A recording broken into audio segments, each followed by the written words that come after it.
ఎలాంటి ఫుడ్ మీరు ఇష్టపడతారండి? ఇది అనేది ఏం లేదండి, అంటే జనరల్గా న్యాచురల్గా జనాలు పెడతా ఉంటారు, తింటూ ఉంటాం. ప్రత్యేకంగా ఏం లేదు. ఎక్కువ అంటే గిరిజన సంప్రదాయం సాంప్రదాయము మాది.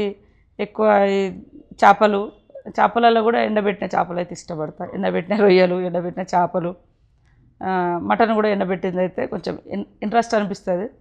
తర్వాత ఎక్కువ మష్రూమ్స్ ఎక్కువ ఇష్టపడతాము. అడవులలో దొరుకుతాయి. ఈ సీజన్లో బాగానే తిన్నా నేను. ఊళ్ళలోకి వెళ్ళినప్పుడు, లేకుంటే ఎవరన్నా మా వాళ్ళు అక్క దొరికినాయి అంటే తీసుకొచ్చి ఇవ్వడం, అవి ఎక్కువ ఇష్టపడతాము. దాని టేస్ట్ కూడా డిఫరెంట్గా ఉంటుంది. గోంగూర ఇట్లాంటి కొంచెం నేచురల్ ఫుడ్కే ఇష్టపడతాం. ఎందుకంటే ఈ సిటీస్లలో వచ్చేది లేదా అట్లా కాకుండా కూరగాయలు కూడా ఇంటికాడ నుంచి తెప్పించుకోవడము, ఊర్లో దొరికేటి తెచ్చుకోవడము అట్లా. ఇప్పుడు మా క్యాంప్ ఆఫీస్లో కూడా మొత్తం ఎక్కువ కూరగాయలు పెట్టించుకున్నాం జనరల్గా.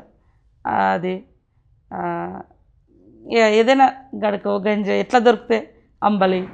సినిమాలు చూస్తుంటారా? ఎంటర్టైన్మెంట్ అలాంటివి ఇష్టపడుతుంటారా?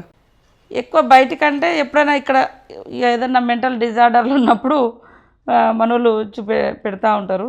అది కూడా హైదరాబాద్కి వచ్చినప్పుడు ఏదైనా టైం దొరికితే ఇక్కడ కూర్చుంటాం కాబట్టి కామన్గా టీవీ సైడ్ పోతూ ఉంటుంది ఇక్కడనే. కానీ అక్కడ వరంగల్ ములుగులు అంత అవకాశం ఉండదు. పొద్దున్న కనుక తిరిగి వస్తాం. ఏదైనా టైం దొరికితే ఇంత రాసుకోవడమో చదువుకోవడమో మేజర్గా చేస్తూ ఉంటాం. న్యూస్ కూడా తక్కువనే, ఎందుకంటే మార్నింగ్ 6 నుంచే జనాలు స్టార్ట్ అవుతూ ఉంటారు. వాళ్ళని గంటలు నిలబెట్టడం నాకు ఇష్టం ఉండదు. 8 కల్లా కిందికి పబ్లిక్లోకి వెళ్తాము. ఒక్కోసారి 7కే స్టార్ట్ అవుతూ ఉంటాం బయటికి పోవాలంటే. కరోనా టైంలో అయితే 3 గంటలకు గుళ్ళు వేసిపోయిన సందర్భాలున్నాయి. టైమింగ్స్ని బట్టి, ఆ రోజు ఉండే షెడ్యూల్ని బట్టి ఈ టైం అని ఉండదు. మేజర్గా అయితే 8 వరకు నేను రెడీ అవుతూ ఉంటా, వెళ్ళిపోతుంటా. పేపర్ చూసుకోవడం, ఫస్ట్ లేవగానే కొద్దిగా యోగా చేసుకోవడము, లేదా సాయంత్రం టైంలో వాకింగ్ చేసుకుంటా.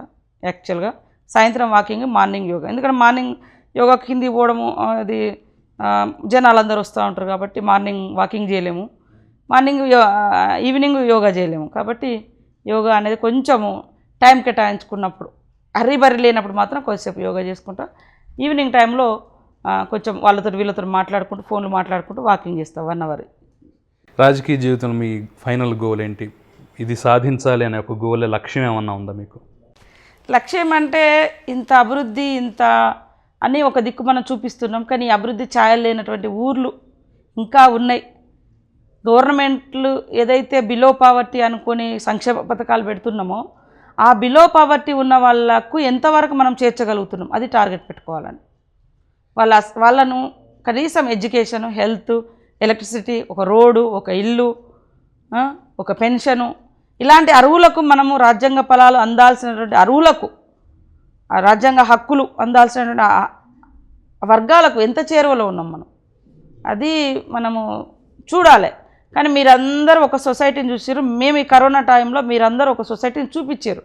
మేము ప్రత్యేకంగా దాని మీద కాన్సన్ట్రేషన్ చేయలేదు. కాకపోతే ఆకలి అనేటువంటి వాళ్ళ దగ్గరికి మేము పోయినప్పుడు అది మా లోకల్, మా పిల్లలు ఏదో మా సెల్లులలో తీసింది, అది వాట్సాప్లలో పెట్టుకుంటారు, అది అట్లా బయటకు వచ్చేసి ఆ సొసైటీని కూడా డెవలప్ చేయగలగాలి. అప్పుడు మనం ఏదైనా ఓకే, మనం ఇన్ని సంవత్సరాల స్వతంత్ర భారతంలో అన్ని వర్గాలు బాగున్నాయని చెప్పుకోగలుగుతాం. అది లేకుంటే నేను 1000 కోట్లు పెట్టి ఇంత పెద్ద బిల్డింగ్ కట్టినా, లేకుంటే ఈ ఫ్లైఓవర్ వేసినా, ఈ సచివాలయం కట్టినా, ఇవి చరిత్రలో చూపించుకోవడానికి కాదు, ప్రజెంట్ ఉన్నటువంటి ఆకలి తీర్చడానికి. నేను అదే మీ ద్వారా యాక్చువల్గా మొన్న మాట్లాడదాం అనుకున్నా, మాకు అవకాశం ఇవ్వలేదు.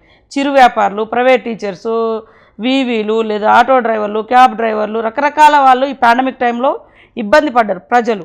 అలాంటి వాళ్ళని ఏరి సచివాలయం ఆపి ఫస్ట్ వాళ్ళని నిలబెట్టండి.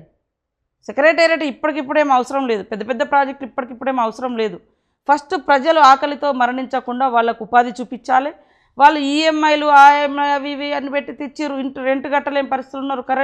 ఈయన అంటాడు కరెంట్ ఇంటి అద్దెలు కట్టొద్దు అంటారు. మరి ఎలక్ట్రిసిటీ బిల్ ఆపొచ్చు కదా, మీరు కట్టించారు కదా.